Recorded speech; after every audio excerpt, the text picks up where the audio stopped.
Hey everyone, welcome to SingularityComputers Client Build 10 Part 3. In this part of the build log, I'm going to focus on filling both of the loops and bringing the wiring close to completion. In the last video, I showed you the wiring that I've completed so far.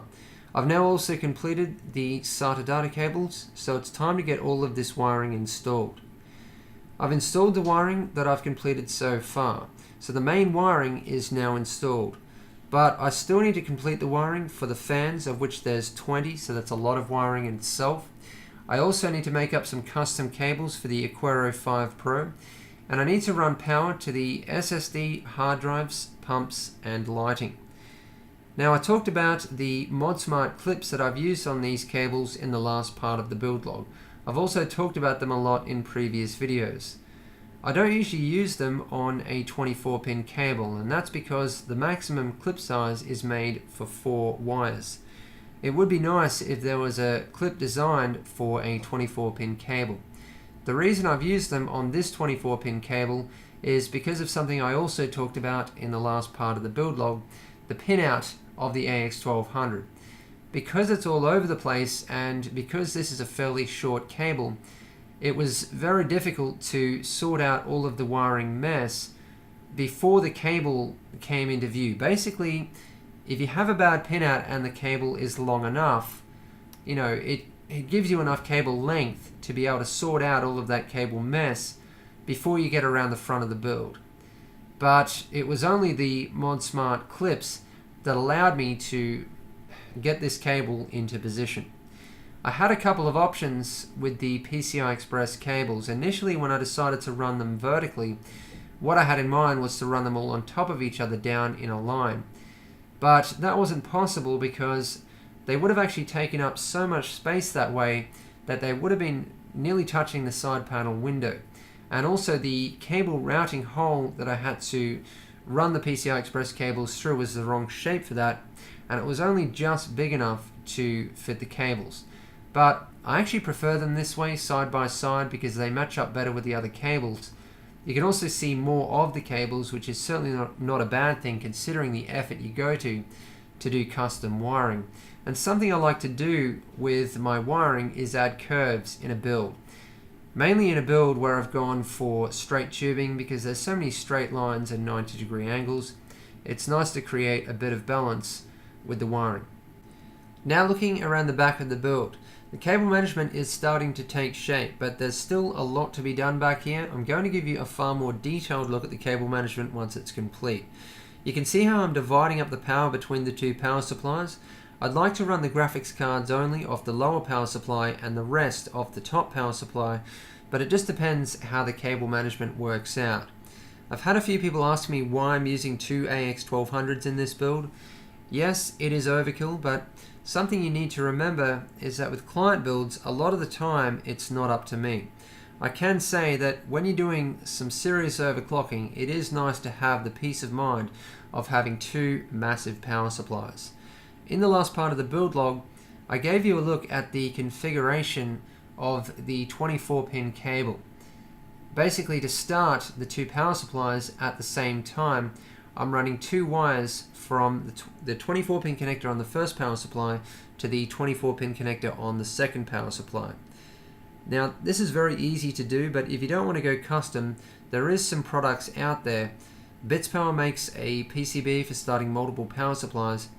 The problem with these non-custom options is that they add a lot of extra connectors, which is more points of failure, more potential power leakage through heat, and a lot more wiring mess and bulk.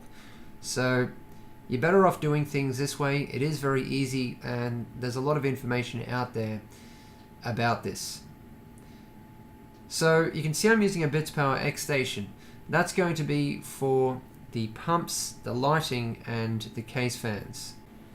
I'm now going to fill both of the loops. At this point, I still need to complete the wiring, install some case fans, and do some other things. The reason I'm filling the loops before I've completed the system is it's another precaution against leaks. And as I always say, take no risks when you fill your loop. Take every precaution you can against leaks. I certainly don't expect to get any leaks, but it's not worth taking risks, and it really doesn't matter how meticulous you are when you build your loop, you still can get leaks. So the three main precautions you need to take against leaks, as I've talked about many times previously, the most important one actually, and this is what I've found from experience, is to have an effective drainage system hooked up and ready to go. Because the best way to stop a leak ASAP is to drain the loop.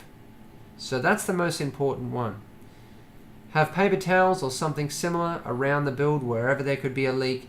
They're going to be useless if you get a major leak, but they just show up minor leaks. Also run external power to your pump or pumps, so don't have any power running through any components in your build. Now, coolant color is obviously something that is very much up to the individual, and when it comes time to fill my loops, I often see a division in my audience.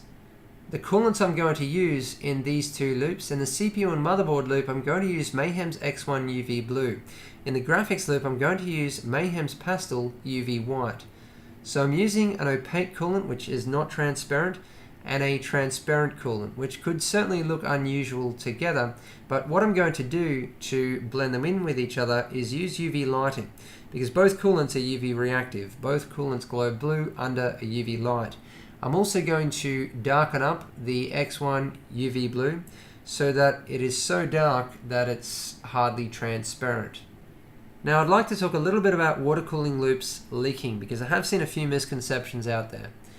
The most likely time for your loop to leak is obviously when you're filling it, but when you start the pump and the coolant starts to circulate for the first time, that is the most likely time you're going to get a leak, because that is when a loop comes under pressure for the first time. So that's when you need to be closely inspecting every single component, and you need to be extremely careful at that point. Some people get the idea that water cooling loops can just spring a leak at any time.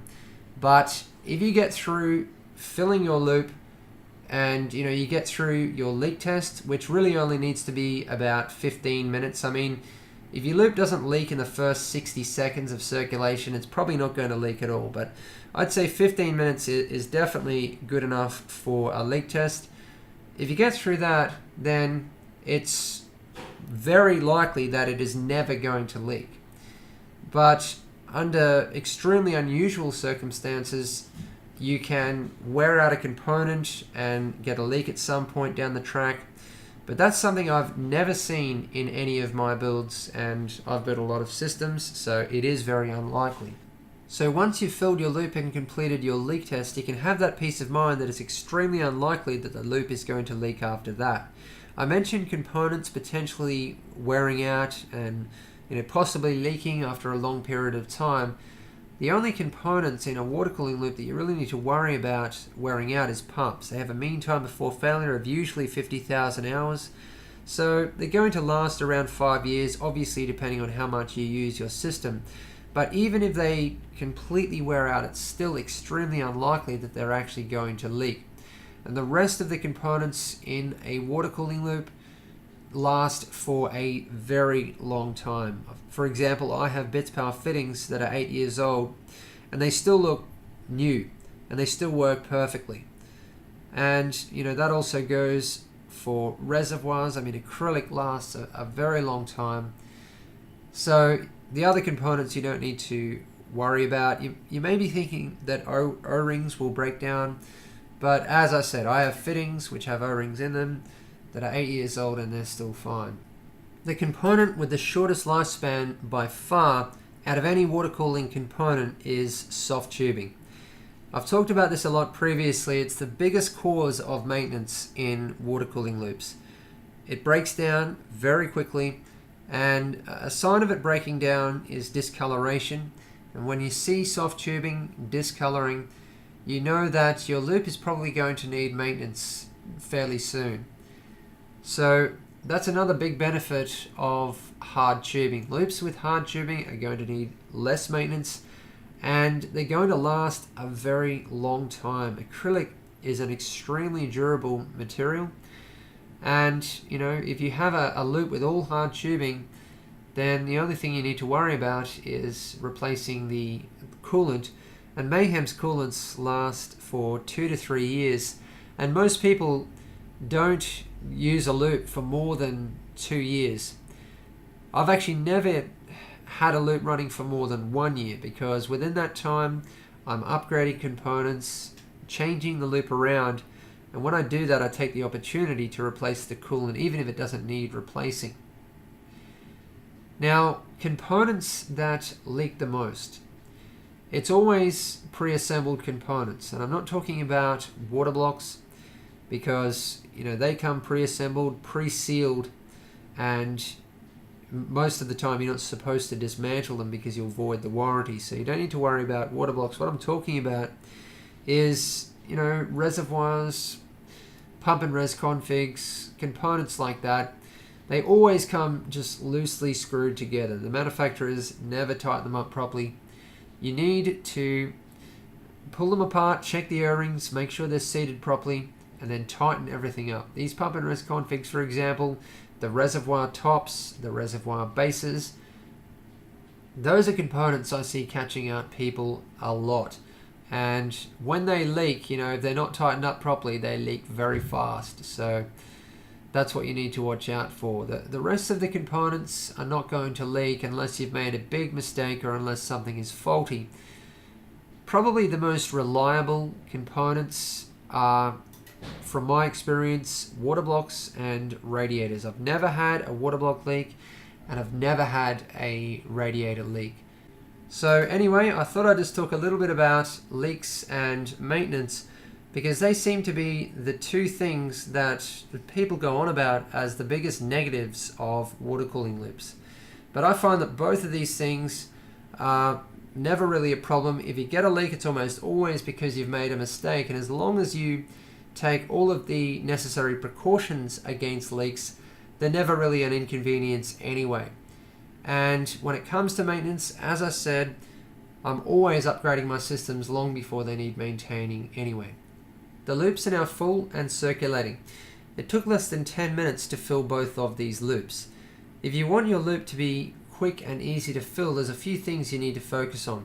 First of all, you should be using a tube reservoir. You need to use a large res, an oversized res, and the res should be part of the flow of the loop. If you do these three things, your loop is going to be quick and easy to fill. So you can see the massive contrast between these two coolants. At this point, I'd say they actually clash. They don't really fit together. But once I darken up that blue, which I'm actually going to do shortly, and add some UV lighting, they're going to blend in a whole lot more. I'm now getting back to work on the wiring, and I also need to install 4 case fans.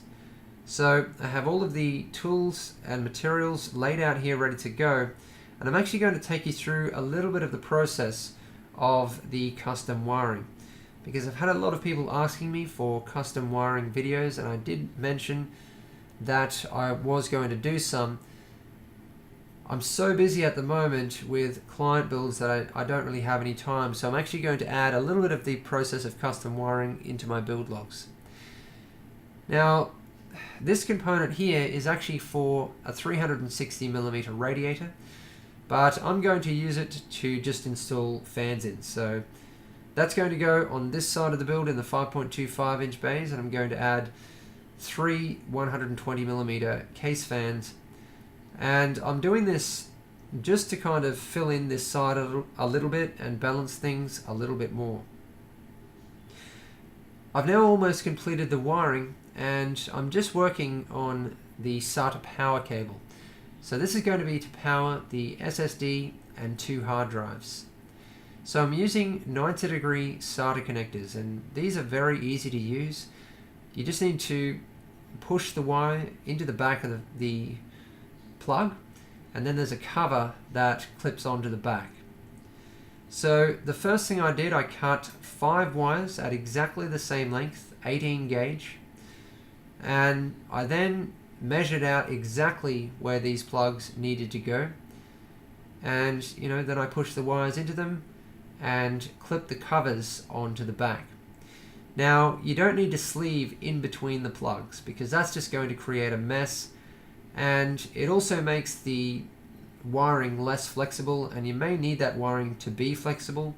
For example, the SSD at the top is actually offset slightly, so if those wires end up being too stiff, I'm not going to be able to plug the SSD in at all because of the offset. So you're better off just leaving the wires bare in between the plugs, otherwise it's going to take you ages and it's just going to create a mess. And then the wiring from the last plug back to the power supply, you can still sleeve. So the next thing I need to do now is strip the ends of these wires and crimp some pins on, and then I need to sleeve these wires. So I'm just going to quickly take you through that process. Now, once you've popped the connectors on, even though the wiring may have been all exactly the same size to begin with, go back and make sure the wiring is exactly the same size still, and if not, even it up by cutting off the ends. Now, the connector I need to put on the end here is obviously for the AX1200, and it's going to be different depending on your power supply. The pinout is also going to be different. So you need to be careful of this. What you need to do is check the pinout for your power supply. The easiest way to do this is compare it to one of the stock cables. So what I have here is one of the stock SATA cables that came with the AX1200, and I'm just going through and checking the pinout. So basically what I'm doing is checking where the wires go, and I'm going to copy that exactly with my cable. Now, if you make a mistake when you're doing this, you could end up shorting out everything, shorting the power supply, hard drives, SSDs. So you really need to be careful, and you also need to test the cable. Any custom cable that you've made, test it before connecting it up. Otherwise, you're going to seriously regret it, because it's very easy to get these things confused, to get pinouts confused, because when you're looking at it, there's two ways the connector could be. You need to think about the orientation of the connector, and you need to think about exactly where those wires are and where they go. So yeah, it does get very complicated and confusing, and it's very easy to make a mistake. So testing is critical. So I've stripped the end of the wire, and you don't need to strip much off the end of the wire. I would say 3 millimeters, maybe 4 millimeters, absolutely maximum. Make sure when you strip the ends of the wires, you strip them all at exactly the same place. Otherwise, you're going to end up with different lengths, and that becomes a problem later on. So you can see what I'm doing with the pin here. There's two crimps. The first crimp needs to be around the insulation. The second crimp needs to be around the bare wire that you've just stripped. And the insulation goes right up to the back of the second crimp and touches it. And it's critical that the bare wire is inside the second crimp and makes contact with it, because that's how it conducts into the pin. So what I did, I got a pair of needle nose pliers and just clamped the crimp onto the wire. Otherwise, the pin just falls off, and you really don't want it to be flopping around and falling off. You need it to sit in a position so that you can crimp it. Now, depending on your tools, depending on the crimpers you are using, there's different sized crimps. So you can see here I have 3 different sizes, and I think the middle one is for 18 to 22 gauge or something, but the gauges should be either written on the crimpers or in the instructions, so that's what you need to follow. It's all about the wiring gauge when you're using crimpers. Now, it's critical that you get a good crimp, because if you don't, you could potentially have conductivity problems. The pin could fall off later, the pin may not go into the connector, and also, once you're all finished and you go to plug in the cable, it may not plug in properly. Now, a lot of it comes down to technique, but it is also extremely important that you have a good set of crimpers. And I've used a lot of different crimpers. Some of them are great for certain wiring gauges and for certain pins, but not others. These crimpers I've found are perfect for all pins, all wiring gauges. They're just a great set of crimpers. I'll put a link in the video description to where I got them from, I actually got them from Frozen CPU, and as you can see they have 3 different sizes. A lot of them only have 2, so that's another good thing. Now when it comes to technique, you need to have the pin facing upwards, so the crimps are facing upwards, and if you take a look inside of the crimpers you'll see how it all works. The crimps on the pin get bent around and crushed and pressed down into the insulation and the wire, so that there is a perfect crimp. That's what it should look like when you're done.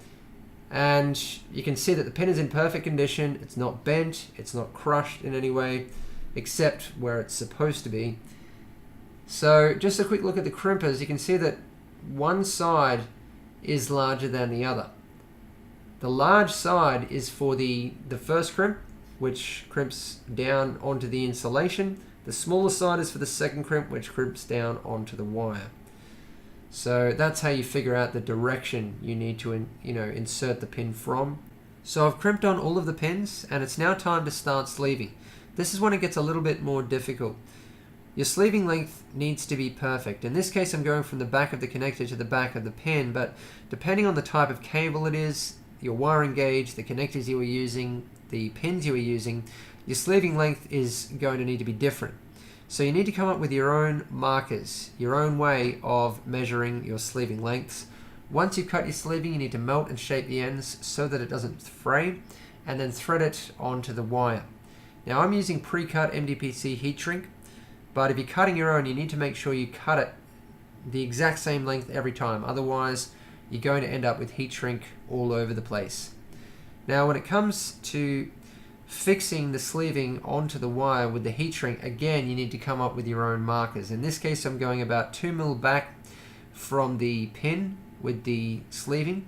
With the heat shrink I'm going halfway between the 2 crimps, but that's going to be different every time depending on what I mentioned.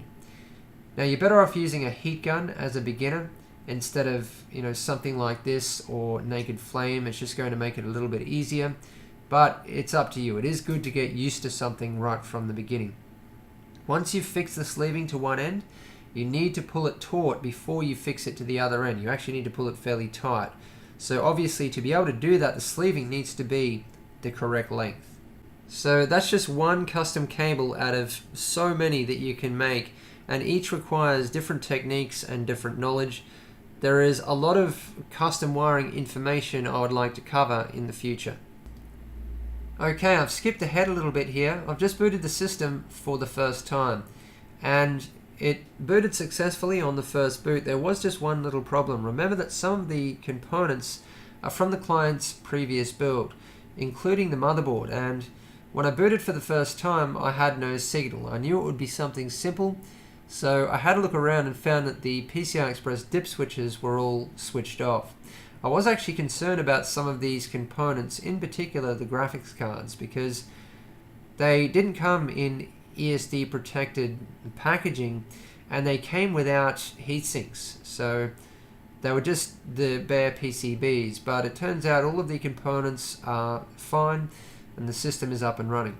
You'll notice that some of the radiator fans aren't yet working, and that's just because I still need to make up 2 wires to go back from 2 of the radiators to the Aquero 5 Pro. I'm going to show you exactly how I've configured all of the wiring in the next part of the build log, but looking up the top there you can start to see how I've configured the Aquero 5 Pro with the 16 radiator fans. You can see I also have some case fans running now on the front of the build. Looking down there you can see some of the front panel cables. A lot of the cables I haven't yet managed. I still need to go through and clean up a lot of the cables. So looking from the front here, you can see I have 3 case fans on the left in the 5.25 inch bays, and I have one on the right which is actually for the hard drive cage. I'm now testing the last of the custom cables. There are so many custom cables I've made for this build that I haven't shown you. For example, I've made a custom cable for every single one of the 20 fans. There's custom cables going back from the splitter PCBs to the Aquero 5 Pro. This Molex cable here is to power the Aquero 5, so it's going directly from the top power supply to the Aquero 5. I have here the SATA power cable, and another Molex cable which is going to power the Bits Power X station. So I've already run a couple of tests on these cables. The first one is to make sure that there's no shorts. Then I make sure that the correct voltages are being supplied, in the correct places. And then I do one final test. I hook up a dummy component just to make sure, more for peace of mind than anything else. So as you can see, there's still a bit of cable management to do back here. At this point, the system is about probably half an hour from being complete. I still need to make up 2 fan cables as well, and then do the cable management. So it's getting very, very close to completion. I'm now going to darken up the Mayhem's X1 UV Blue. So I'm using some Mayhem's dye, and you'll find that some dyes are stronger than others. And you need to be careful when adding dye. Just add a little bit at a time, because it can have unexpected effects. And you may end up going a lot darker than you want. But I want this blue to be really dark as possible. So I ended up adding about 16 drops of Mayhem's blue dye, and this is about the color I want. Keep in mind there's bright lighting shining on this, so it makes it look a lot less dark than it actually is, but you can see how much more dark and vibrant it is through the water blocks and tubing. Now all I need is the UV lighting to really complete this coolant and blend the 2 coolant colors in with each other. So that's it for this part of the build log.